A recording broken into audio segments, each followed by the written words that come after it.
다 함께 찬송가 300장을 찬양하시겠습니다. 찬송가 300장입니다.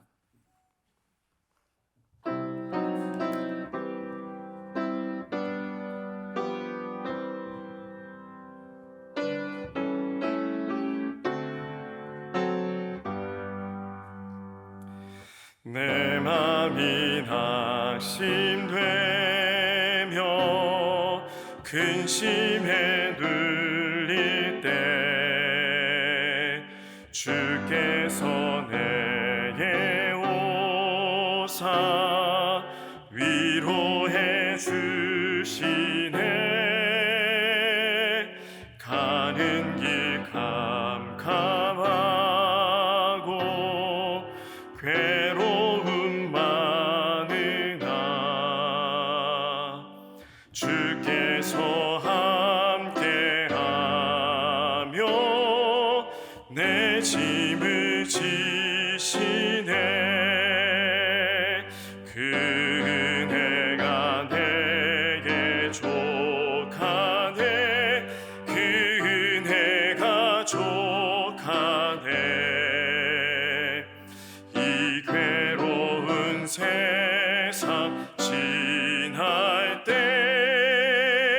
그 은혜가 족하네. 희망이 사라지고 친구 날 버릴 때 주 내게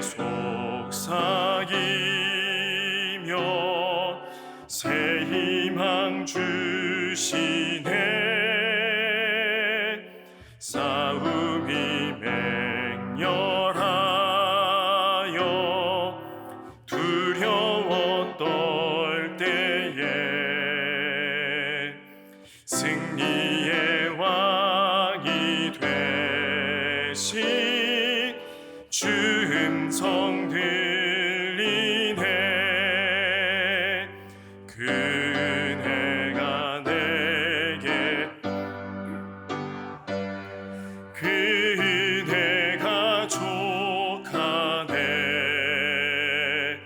이 괴로운 세상 지날 때 그 은혜가 족하네. 번민이 가득 차고 눈물이 흐를 때 주 나의 곁에 오사 위로해 주시네. 환난이 닥쳐와서 어려움 당할 때 주님의 능력이 더 원수를 이기네. 그 은혜가 내게 족하네. 그 은혜가 족하네. 이 괴로운 세상 지날 때 그 은혜가 족하네. 아멘. 우리 함께 기도할 때 오늘도 우리를 깨워주시고 불러주신 하나님께 감사의 기도를 함께 올려드리면 좋겠습니다. 우리 인생 가운데 하나님 주신 은혜가 가득함을, 만족함을 하나님께 영광을 올려드리는 기도를 먼저 드리겠습니다. 이어서 교회를 위해서 기도하실 때 먼저 교회를 이끄시는 박규성 위임 목사님의 영육간의 강건을 위해서 우리 교회에 속해 있는 모든 지체와 부서들이 하나로 연합하여 사랑과 은혜가 넘치는 승리기에 될 수 있도록 우리 교회를 위해서 기도하겠습니다. 마지막으로 오늘 저녁에 있을 금요 기도회 가운데 하나님 은혜를 부어주셔서 기도의 문이 열리게 하시고 은혜의 강이 쏟아지게 하셔서 참석하는 모든 성도들이 하나님 꼭 만날 수 있는 위대한 시간이 될 수 있도록 금요 기도회를 위해서 또 금요 기도회를 이끄시는 박규성 위임 목사님을 위해서 기도하겠습니다. 이 세 가지 기도 제목 놓고 함께 합심해서 기도하겠습니다.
좋으신 하나님, 좋으신 하나님, 참 좋으신 나의 하나님.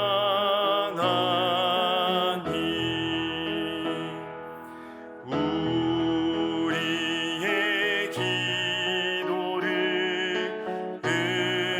응답해 주시는 참 좋으신 나의 하나님.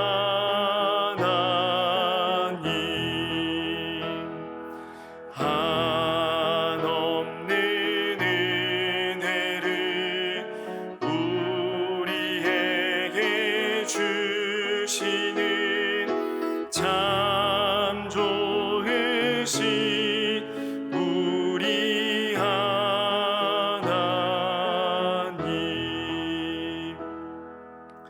하나님께서 오늘 우리에게 주시는 말씀은 고린도전서 6장 19절, 20절 2절 말씀입니다. 고린도전서 6장 19절, 20절 2절 말씀을 다 함께 한 목소리로 합독하겠습니다. 너희 몸은 너희가 하나님께로부터 받은 바 너희 가운데 계신 성령의 전인 줄을 알지 못하느냐? 너희는 너희 자신의 것이 아니라 값으로 산 것이 되었으니 그런즉 너희 몸으로 하나님께 영광을 돌리라. 아멘. 네, 아직 신분제가 단단했던 시절에는 사람들이 자기 인생을 자기 마음대로 살지 못했습니다. 대부분의 사람들이 인생을 정해진 대로 살아야 됐습니다. 정해진 곳에서 살아야 됐고 정해진 일을 해야 됐습니다. 정해진 곳에서 태어나서 정해진 곳에서 죽었습니다. 노예 계급에 있는 사람들은 정해진 사람과 결혼해야 했고 그들이 낳은 자식은 노예로 종으로 살면서 정해진 운명을 살아야 했습니다. 왕족, 귀족과 같은 계급 사회는 아니지만 지금을 새로운 계급 사회니 인간은 여전히 다른 계급의 속박이 있니라는 말들이 많지만 지금의 우리가 자유의 시대를 사는 것을 부정할 수는 없습니다. 우리는 어디에 살지, 무엇을 할지, 누구랑 결혼할지를 내가 정하는 인생을 살고 있습니다. 내가 내 인생의 주인인 삶을 살고 있습니다. 그런데 우리는 입버릇처럼 하나님께 이렇게 말합니다. 주님, 주여라고 이야기합니다. 오랫동안 신앙생활을 해온 분들에게는 이 주님이 감탄사, 버릇처럼 되어버렸습니다. 어르신들 보면은 조금 몸이 불편하시거나 넘어지거나 어디 부딪히시면은 아이고 보다는 아이고 주여가 감탄사로 붙는 것을 보게 됩니다. 내가 믿음의 사람으로 그리스도인으로 산다는 결단이 이 주님이라는 단어에 들어 있습니다. 이제 더 이상 내 삶은 내 것이 아닙니다. 하나님의 것입니다 라는 고백이 주님에 담겨 있습니다. 내 삶의 주인이신 하나님을 주님으로 모시고 살기로 결단한 것을 주님이라고 표현하며 지금까지 살아왔습니다. 내 인생의 주인이 내가 아니기에 이제 내 인생의 소유권은 내 것이 아닙니다. 내 인생의 소유권이 하나님께 있습니다. 그래서 이제 내 삶은 내가 책임지는 삶이 아닌 하나님께서 책임져 주시는 삶을 살게 되었습니다. 우리는 그렇게 살아가고 있습니다. 이것이 놀라운 은혜입니다. 내 삶이 내 것이 아닌 다른 사람의 것이 되는 것은 사실 기분 나쁜 일일 수도 있습니다. 그러나 내 인생이 하나님의 것이 된 것은 기쁨이며 소망인 줄 믿습니다.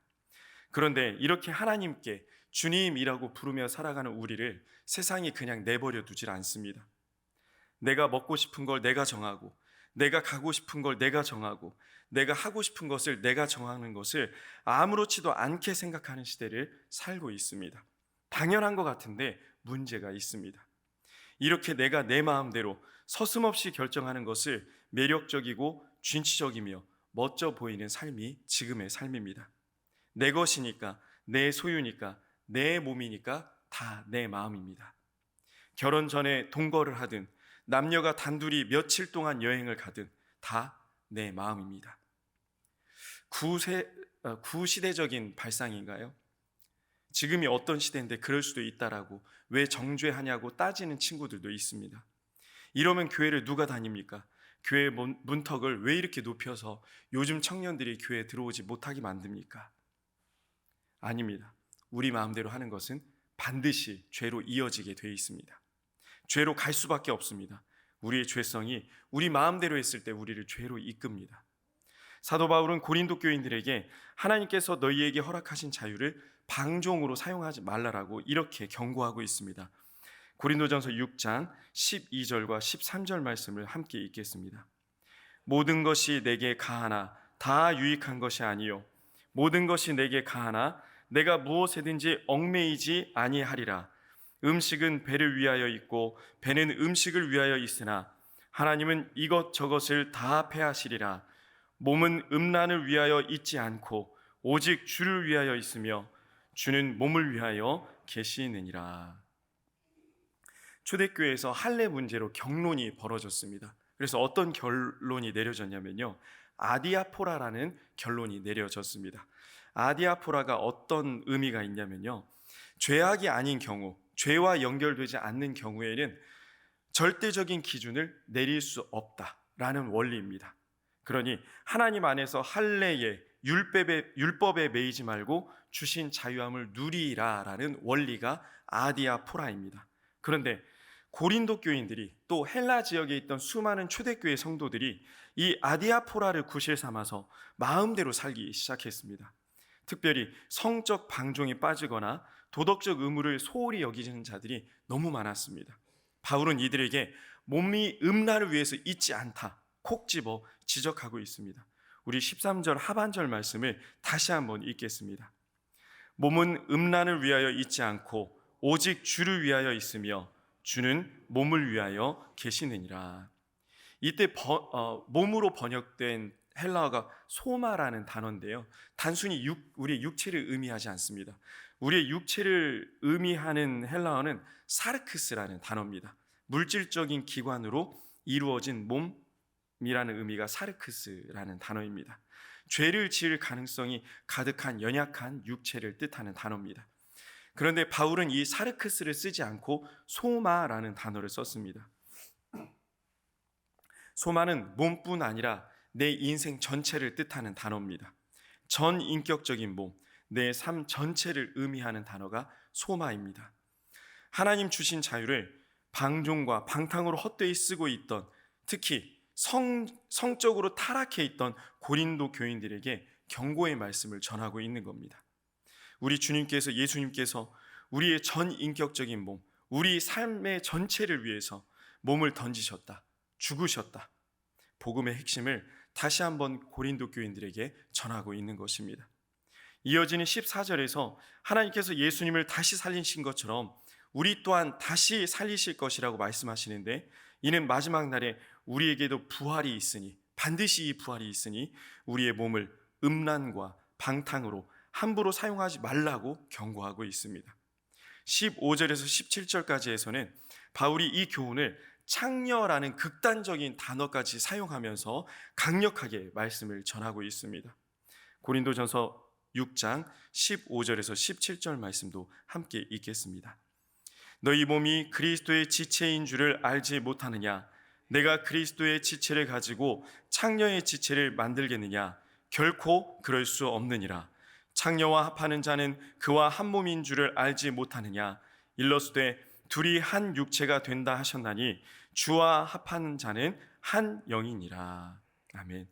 너희 몸이 그리스도의 지체라 라고 말씀합니다. 영어 성경에서는 이 지체를 멤버라고 번역을 합니다. 우리의 몸이 예수 그리스도의 한 부분, 멤버라고 이야기하고 있습니다. 그리스도의 지체와 상반되는 말씀이, 이야기가, 단어가 창녀의 지체였습니다. 그리스도의 멤버인 너희가 어떻게 창녀의 멤버가 될 수 있냐? 그리스도의 한 부분인 너희가 어떻게 창녀의 한 부분이 될 수 있냐? 계속해서 꾸짖고 있습니다. 너희가 육체적인 방종과 방탕을 따라 창녀와 관계를 맺고 성적 타락과 음란에 빠지게 된다며 너희는 곧 창녀의 멤버, 창녀의 일부가 된다고 말하고 있습니다. 반대로 주와 그리스도와 합하는 자는 하나님과 그리스도와 한 영이 된다라고 말씀을 전하고 있는 것입니다. 성령 안에서 주와 하나 되는 영적인 연합을 통해 우리는 예수 그리스도와 하나가 되는 기적을 맛볼 수 있습니다. 진짜 그리스도인이 된다는 겁니다. 진짜 믿음의 사람이 된다는 겁니다. 그냥 주여 주여 부르짖는다고 믿음의 사람이 될 수 없다는 이야기도 됩니다. 주여 주여 부르짖는다고 다 하나님의 사람은 아닙니다. 더 극단적으로 이야기하자면 주여 주여 부르짖는다고 다 천국에 가는 것은 아닙니다. 우리의 삶을 돌아봐야 됩니다. 우리의 삶이 하나님 안에 있는가를 반드시 살펴봐야 됩니다. 당시 사회는 창녀와 연합하는 것이 용인됐던 사회였습니다. 그리스 신전에서는 신들에게 분향하며 소위 신녀들과 잠자리에 드는 것을 당연시 여겼습니다. 이것을 자유로 여겼습니다. 감히 이것을 자유로 운운하며 이런 일들을 계속한다면 하나님의 사람으로, 믿음의 사람으로 살 생각을 하지 말라는 겁니다. 당신은 이것이 용인됐습니다. 당연했습니다. 그러나 이 당연한 자유가 하나님의 사람에게는 용인되지 않는다는 이야기입니다. 고린도전서 6장 18절 말씀 같이 읽습니다. 음행을 피하라. 사람이 범하는 죄마다 몸 밖에 있거니와 음행하는 자는 자기 몸에 죄를 범하느니라. 음행이, 음란이, 성적 타락이 다른 죄악들과 구분되는 점을 지적하고 있습니다. 다른 죄악들은 몸 밖에 있습니다. 다른 이야기로 얘기하자면 확인이 된다는 겁니다. 그러나 음행은, 음란은, 성적 타락은 자기 몸 안에서 이루어지는 내 몸에 죄를 짓는 것, 곧 내 안에 있는 것이기 때문에 확인이 되지 않습니다. 보여지질 않습니다. 그래서 음행이 더 무서운 것입니다. 말 그대로 음행, 어두운 곳에서 일어납니다. 보이지 않는 곳에서 이루어집니다. 조용히 다가옵니다. 아무도 모릅니다. 바울은 이 음행을 대할 방법을 구체적으로 이렇게 이야기했습니다. 음행을 피하라. 피하라라고 번역된 헬라어는 퓨케테라는 단어입니다. 그것으로부터 도주하여 안전을 구하라라는 의미가 있는 단어가 퓨케테입니다. 음행을 맞서 싸우라라고 하지 않았습니다. 음행을 설득하고 토론하라고 하지 않았습니다. 피하라, 도망가라라고 이야기했습니다. 요셉이 그랬습니다. 아무도 없었습니다. 뜨거운 나이입니다. 젊은 청년의 때였습니다. 욕정에 사로잡히는 것이 당연할 수 있는 때였고, 여주인이 종과 하룻밤 정도 지내는 것은 당연시 되는 문화가 이집트의 문화였습니다. 그런데 요셉이 이렇게 말하고 도망갔습니다. 퓨케테했습니다. 창세기 39장 9절 하반절부터 13절까지 말씀을 제가 한 절, 여러분이 한 절 교독하겠습니다. 제가 먼저 9절 말씀 읽습니다. 그런즉 내가 어찌 이 큰 악을 행하여 하나님께 죄를 지으리이까?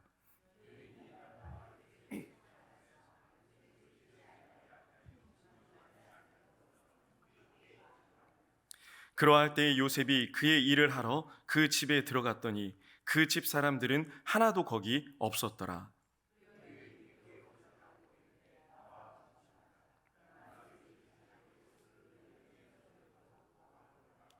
함께 읽습니다. 그 여인이 요셉이 그의 옷을 자기 손에 버려두고 도망하여 나감을 보고, 요셉이 도망한 거 말씀대로 한 겁니다. 하나님의 사람이었기 때문에 도망할 수 있었습니다. 이 당연하고 그럴듯한 거대한 유혹 앞에서 요셉은 요셉의 삶의 주인 되신 하나님을 찾아 하나님께 피했습니다. 피해야 됩니다. 정욕에서, 음란에서, 음행에서 퓨켓해야 됩니다. 음란의 자리에서 도주해서 안전한 곳 하나님께 도망쳐야 됩니다. 우리가 술이나 담배, 마약 같은 것을 피해야 되는 것이 바로 이 때문입니다. 이런 것들은 우리의 건강을 해칠 뿐 아니라 우리를 음행을 행하도록 이끕니다.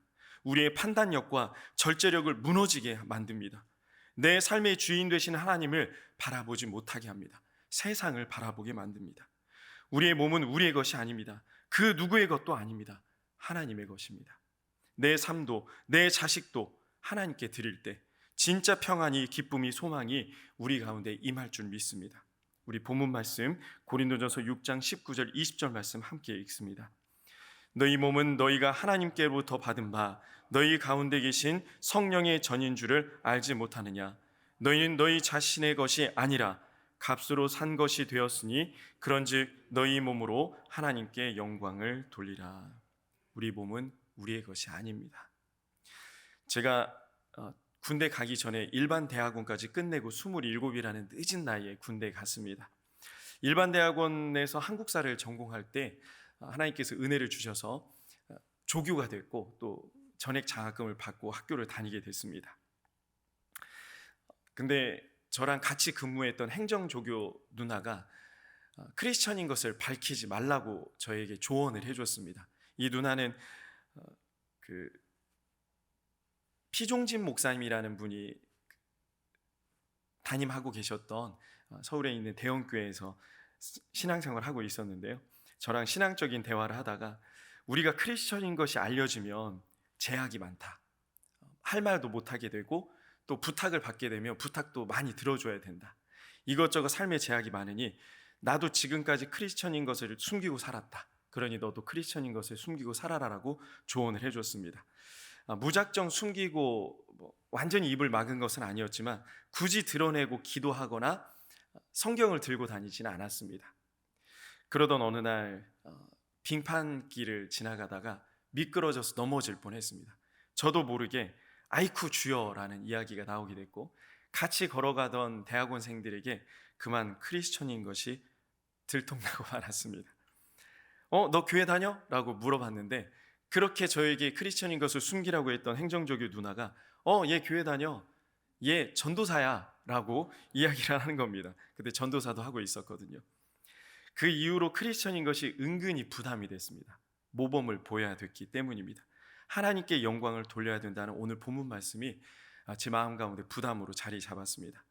곧 교통법규를 지키고 쓰레기를 버리지 않고 계단에서 쓰레기가 보이면 왠지 그냥 지나가지 못하게 되었습니다. 눈치가 보인 거죠.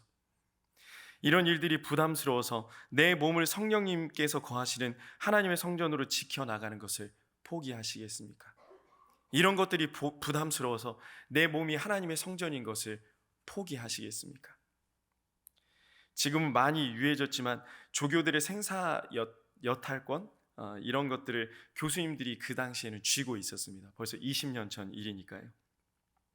교수님 중에 집사님도 권사님도 계셨지만 한국사 전통이 술을 많이 마시는 거였습니다. 다른 전공들도 술을 많이 마시는데 역사 전공하시는 분들은 왜 이렇게 술을 많이 마시는지 모이면 술이었습니다. 술자리였습니다. 저도 유혹이 많이 왔고 마시면 일이 좀 잘 풀릴 만한 일들이 있었습니다. 근데 끝까지 안 마셨습니다. 다들 취해서 곤드레만드레 되면 제가 택시를 불러서 일일이 다 태워서 집으로 보냈습니다. 뒷정리는 항상 제 몫이었습니다. 억울하기도 했고 짜증나기도 했습니다. 내 몸이 하나님의 전이 되는 일이 마냥 좋지 않을 수 있습니다. 부담이 되고 어려움이 올 수도 있습니다. 부담스럽고 힘들고 억울하고 고통스러울 때도 있지만 그러나 하나님이 역사하시면 바뀝니다. 원래 조교는 1년 단위로 바뀌게 되거든요. 지금은 어떤지 모르겠는데요. 많은 학생들에게 돌아가면서 이 조교 일을 시키려고 했던 것 같습니다. 그래서 1년이 지나서 이제 조교 장학금이 끊기게 됐고 휴학을 하려고 했습니다. 근데 교수님이 저를 부르셔서 1년 더 해라고 이야기하시는 겁니다. 학칙상 어긋나지 않습니까? 라고 물어봤더니 내 마음이야. 누가 학칙이건 뭐건 교수님 마음이니까 1년을 더 하라는 겁니다. 그리고 다른 조교들, 다른 대학원생들이 모였을 때 이렇게 말씀하시는 겁니다. 지금까지 중곤이 고생한 거 봤지? 중곤이 1년 더 조교하는 거 괜찮지? 그 누구도 토를 달지 않더라고요. 물론 1년 더 조교를 하게 돼서 그것 때문에 하나님께 영광을 올려드린 것은 아니지만 하나님께서 하나님의 거룩한 전으로 내 삶을 드릴 때 내 삶을 책임져 주신 것을 조금은 맛보게 됐습니다. 우리가 하나님의 사람으로 살려고 애쓰고 힘쓰는 것 때로는 억울하고 힘들 수 있습니다. 내 몸을 거룩한 하나님의 성전으로 지켜나가는 일 쉽지 않습니다. 그러나 우리가 이렇게 살아갈 때 하나님께서 반드시 이 악한 세대에 우리를 지키시고 보호하실 줄 믿습니다. 세대는 더 악해져 갈 겁니다. 우리가 절제하고 참아왔던 것들 이제 절제하지 않아도 참지 않아도 되는 시대입니다. 그러나 하나님의 성전인 우리의 몸에서 음행의 잔치, 음란의 파티가 계속 열린다면 하나님이 우리 인생의 주님이 아니게 되는 끔찍한 일을 겪게 될지도 모릅니다. 우리의 평생을 하나님의 사람으로 절제하고 인내하며 내 몸을 하나님께서 거하시는 거룩한 성전으로 지어가시는 여러분이 되시기를 간절히 응원하고 축복합니다. 우리 함께 기도하겠습니다. 사랑의 하나님 아버지, 오늘도 우리를 이 새벽을 깨워주시고 불러주셔서 하나님 앞에 엎드리게 하시고 말씀을 들을 귀를 믿음을 주심에 감사를 드립니다. 하나님께서 주신 이 거룩한 성전인 내 몸을 하나님께 온전히 드려 내 삶의 주인이 내가 아닌 하나님이 됨을 선포하며 살게 하여 주시옵소서. 삶으로도 하나님을 나의 주님으로 고백하는 삶을 평생 살게 하여 주시옵소서. 지금은 우리 구주 예수님의 은혜와 우리 하나님의 극진하신 사랑하심과 성령님의 감동, 감화, 역사, 위로, 충만하심이 내 몸을, 내 삶을 거룩한 하나님의 성전으로 드리기로 결단하는 승리의 모든 성도님들 머리 위에, 우리의 가정과 직장과 사업장, 자녀들 앞날 위에, 나라와 민족과 열방 가운데 이제로부터 영원토록 함께 하시기를 간절히 축원하옵나이다. 아멘.